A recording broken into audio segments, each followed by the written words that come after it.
साहब मुझे तो जब भी वो कोरोना की बातें याद आती है तो बस पता नहीं क्या होता है, क्या नहीं हुआ कोरोना।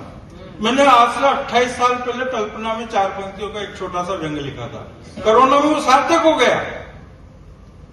आपने वो न्यूज सुनी होगी अखबारों में, टेलीविजन पे खूब वायरल हुई थी लॉकडाउन के टाइम पे कि दुल्हन दिल्ली की, दूल्हा मुंबई का, वो दुल्हन दिल्ली में बैठी हुई है, दूल्हा मुंबई में बैठा हुआ है और पंडित जी बेंगलोर में बैठे बैठे नेट पे शादी करवा रहे। ये वायरल हुआ था, वास्तव में ऐसा हुआ। मैंने तो कल्पना में 28-30 साल पहले लिखा था कि एक बंदे ने, अकल के अंधे ने इंटरनेट पर लड़की पटाई, इंटरनेट पर ही कर ली सगाई, इंटरनेट पर ही शादी, और तो और इंटरनेट पर ही डिवोर्स हो गया। लड़का लड़की दोनों खुश कि चलो इस बहाने कंप्यूटर का कोर्स ही हो गया। ये हालात।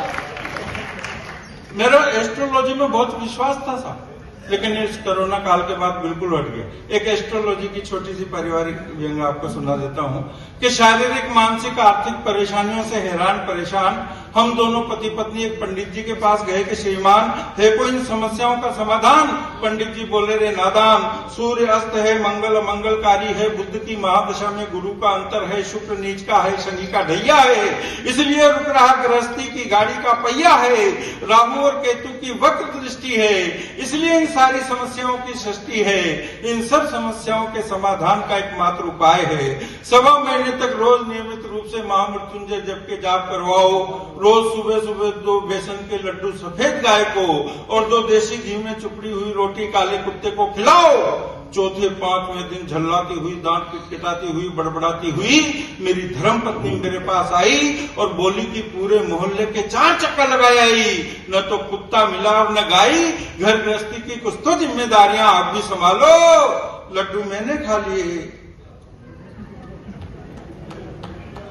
लड्डू मैंने खा लिए, रोटियां आप खा लो, लड्डू मैंने खा लिए।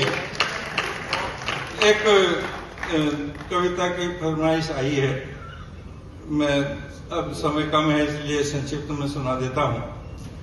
एक रोग होता है, एक बीमारी होती है हकलाने की। इसमें रोगी मरीज बीमार बोलता बोलता हकलाता है, अटक जाता है।